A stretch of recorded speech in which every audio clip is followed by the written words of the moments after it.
Hello students, chapter Human Eye and Colorful World, lecture number 6 for class 10th।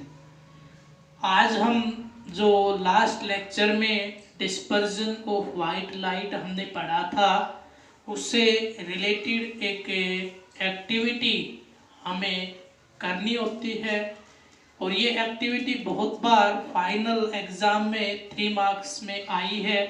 Activity में करना क्या होता है, show that the colour of white light splitted by a glass prism can be recombined to get white light by another glass prism. यानी एक prism से जो हमें डिस्पर्जन के कारण 7 डिफरेंट कलर्स मिले, उन 7 डिफरेंट कलर्स को एक दूसरे प्रिज्म का यूज करके वापस से वाइट लाइट में कन्वर्ट करना।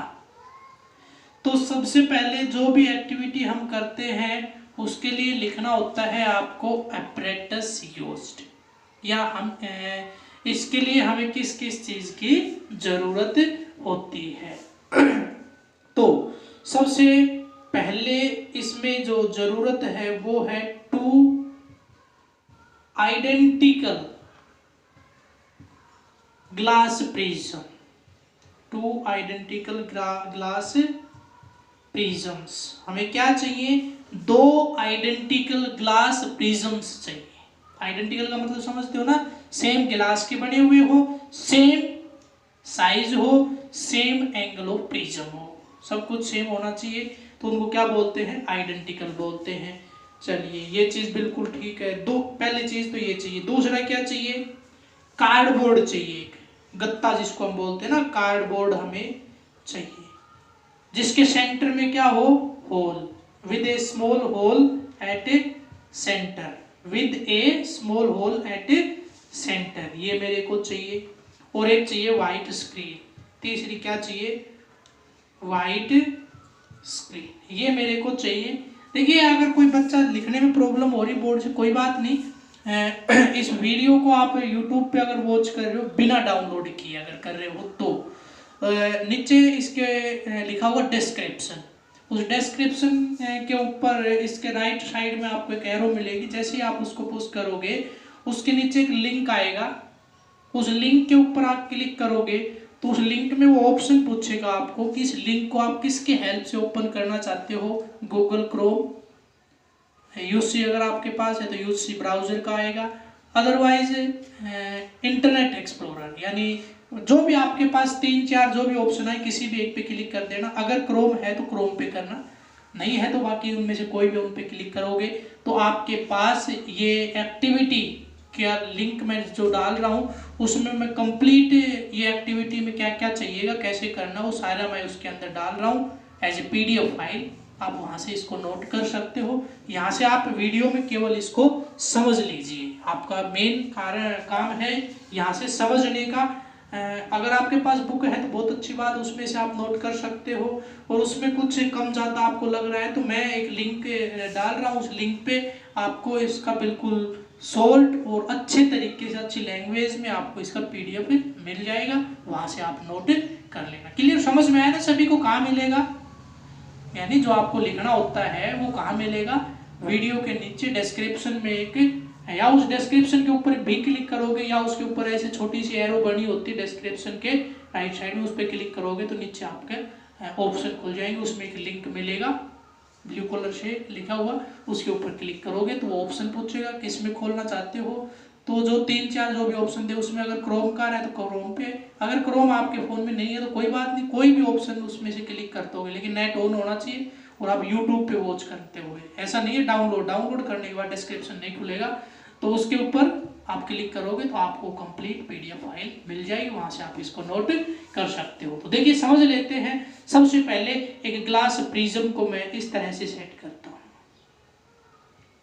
एक ग्लास प्रिज्म को मैं यहाँ पे सेट कर देता हूँ इस तरह से। ये मेरे पास एक मैं इसको हटा रहा हूँ यहाँ से क्योंकि थोड़ी सी जगह की कमी है। एक्टिविटी आपने नोट तो ली होगी कि हम कर क्या रहे हैं। तो यहाँ पे एक ग्लास प्रिज्म मैं लेके चल रहा हूँ। इस तरह से मेरे पास एक ग्लास प्रिज्म है। तो इस ग्लास प्रिज्म के ऊपर मेरे को डालनी होती है वाइट लाइट। तो एक सिंपल लेना पड़ेगा पहले, नहीं तो गड़बड़ हो जाएगी। ऐसे इस फॉर्म में मैंने ग्लास प्रिज्म रखा। तो ये इसका एंगल ऑफ प्रिज्म आपको पता ही होता है। तो यहाँ से एक वाइट बीम ऑफ लाइट डाल लेंगे। तो उसके लिए यहाँ पे हमें क्या लगाना पड़ेगा, एक जो कार्डबोर्ड मैंने कहा है कि जिसकी ज़रूरत पड़ेगी वो हम यहाँ से लगा देंगे। उसमें से लाइट पास हो जाएगी और यहाँ तक आपके यहाँ पहुँच जाएगी। इसको जाना था बिल्कुल सीधा। अब हम देखिए यहाँ पे 7 के 7 कलर दिखाएंगे तो दिक्कत हो जाएगी। हम 2 या 3 ही कलर यहाँ पे दिखा पाते हैं। तो एक कलर जाएगा आपका इधर और एक गया इधर। सपोज ये गया रेड और ये गया वॉयलेट। ये इसके बाहर आएंगे तो दोबारा से आपका रिफ्रैक्शन होगा। इसको मैंने थोड़ा ज़्यादा ही दिखा दिया। इसका भी आपका रिफ्रैक्शन होगा। तो अब देखिए यहाँ पे जो प्रिज्म लगाना है वो इसके बिल्कुल कैसे लगा देना है, अपोजिट मैनर में, बिल्कुल अपोजिट मैनर में, जिसमें ये जो रिफ्रैक्टिंग फेसेस हैं ये पैरेलल हो जाए एक दूसरे के। इस तरह से इस प्रिज्म को हमने यूज कर लेना है। ठीक है, इस मैनर में हम इसको यूज करेंगे। तो यहाँ से लाइट जाएगी ऐसे बिल्कुल इस तरह से और ये आई इस तरह से। अब ये इस सरफेस के ऊपर जा रही है तो फिर दोबारा से क्या होना है, इसका रिफ्रैक्शन होना है। अगर फिर दोबारा से रिफ्रैक्शन होना है तो बिल्कुल क्लियर है ये चीज़ कि ये कहाँ जाएंगे, आपकी इधर जाएंगी, इधर ऐसे गई। आप चाहो तो 2 3 4 5 जितनी आप मैक्सिमम दिखा सकते हो, कोई बड़ी दिक्कत वाली बात है नहीं। यहाँ पे चली गई ऐसे करके ये लाइट। ठीक है, कौन सी ऊपर से कौन सी चल रही थी, रेड, और नीचे क्या चल रहा था, वॉयलेट। और उसके बाद ये आपकी यहाँ से हमें मिल जाएगी वाइट लाइट। तो वाइट लाइट को ऑब्जर्व करने के लिए यहाँ पे आपके पास क्या होनी चाहिए, एक स्क्रीन होनी चाहिए। ठीक है, तो यहाँ पे हमें वापस से क्या मिल जाएगी, ये क्या है आपकी स्क्रीन। ये आपकी क्या है, वाइट लाइट। यहाँ से भी क्या डाल दी थी, वाइट लाइट। और ये आपकी क्या है, constituent colours of white light. तो ये एक्टिविटी लिखनी कैसे है वो मैं आपको डाल दूंगा, और इसमें किस चीज़ की ज़रूरत पड़ती, कैसे इसको हम करते हैं, कैसे डायग्राम बनाते हैं, ये मैंने आपको बता दिया है। नेक्स्ट टॉपिक है आपका डिस्पर्जन इन एटमॉस्फेयर। अगर एटमॉस्फेयर के अंदर डिस्पर्जन होता है तो क्या होगा, बहुत ही इम्पोर्टेंट फिनोमिना हमें देखने को मिलता है, हम ऑब्जर्व कर पाएंगे, और वो है rainbow, dispersion of light in nature. Topic है डिस्पर्जन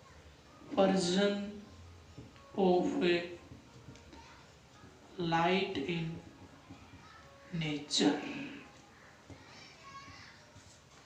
ठीक है, dispersion of light in nature. और टॉपिक का जो यहाँ से जो फिनोमिना है वो है आपका रेनबो। सुना होगा, इंद्रधनुष जिसको बोलते हैं, वही हम यहाँ पे ऑब्जर्व कर रहे हैं। तो देखिए सबसे पहला आता है condition for observing rainbow. Rainbow को हम कब देख सकते हैं, फर्स्ट कंडीशन, जो रेनबो होता है वो केवल और केवल या तो उस टाइम पे हम ऑब्जर्व कर सकते हैं जब रेन फॉल हो रहा हो, यानी बारिश हो रही हो, या फिर रेन जस्ट अभी स्टॉप हुई है, यानी just after stopping the rain, कि रेन अभी अभी बस बंद हुई है, उसके बाद हम इसको ऑब्जर्व कर सकते हैं।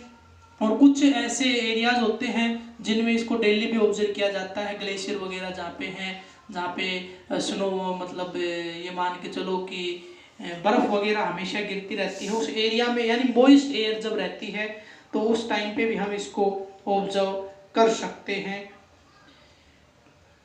तो दूसरी कंडीशन देखिए, पहली कंडीशन क्या होगी, या तो रेनफॉल हो रहा हो या रेनफॉल होके बंद हुआ हो, आपको मेनली ये दो ही लिखनी है। और दूसरी कंडीशन है आपकी कि ऑब्जर्वर के बैक साइड में सन होना चाहिए।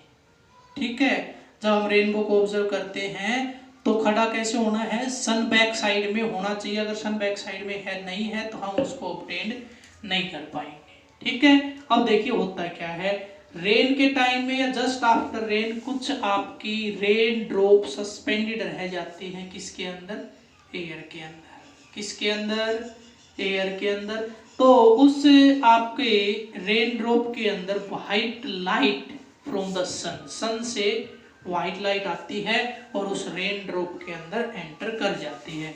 तो देखिए यहाँ पे रेन ड्रॉप के दो वो बन रहे हैं, तो एक आपका कलर अलग हो जाएगा और एक कलर आपका अलग हो जाएगा। तो जनरली क्या होता है, ऊपर रेड और नीचे वॉयलेट। उसके बाद देखिए एक फिनोमेना आता है टोटल इंटरनल रिफ्लेक्शन। ठीक है, तो एक जैसे इस तरह से मेरे पास कोई इंटरफेस है, यहाँ से कोई लाइट जा रही है और उसका मैं ये एंगल ऑफ इंसिडेंस लगातार बढ़ाता जाऊंगा, तो एक टाइम ऐसा आएगा ये लाइट इसको पार करने की बजाय, ऊपर जाने की बजाय, रिफ्रैक्ट होने की बजाय वापस रिफ्लेक्ट हो जाएगी। तो उसको बोलते हैं TIR, total internal reflection of light. तो इसके अंदर भी वही हमें देखने को मिलता है कि ये जो एंगल ऑफ इंसिडेंस है यहाँ पे इसके लिए वो इतना ज़्यादा हो गया कि ये लाइट आपके रिफ्लेक्ट होने की बजाय क्या हो जाएगी, रिफ्लेक्ट हो जाएगी। क्या हो जाएगी, रिफ्लेक्ट हो जाएगी। तो इस तरह से ये आपके रिफ्लेक्ट हो जाती हैं। ये सारे कलर आ लिए इसके बीच में, ठीक है। ये मैंने दो ही दिखाए, ऊपर रेड और नीचे वॉयलेट। तो नीचे सबसे नीचे क्या आ गया, आप देखिए रेड चला गया सबसे नीचे, ऊपर क्या आ गया सबसे ऊपर, वॉयलेट। तो अपोजिट मैनर में हमें क्या नजर आएगा, 7 कलर्स नजर आएंगे, जो आपको जैसे इस फॉर्म में नजर आते हैं। देखा होगा तो कभी ऐसे ऐसे नजर आते हैं, और उनका जो मैनर होता है सबसे नीचे रेड होता है और सबसे ऊपर वॉयलेट होता है। क्लियर। ये जो आपका 10th क्लास में जो रेनबो दे रखा है, ये केवल और केवल क्या है, केवल और केवल क्या है, प्राइमरी रेनबो है। क्या है, केवल और केवल प्राइमरी रेनबो है।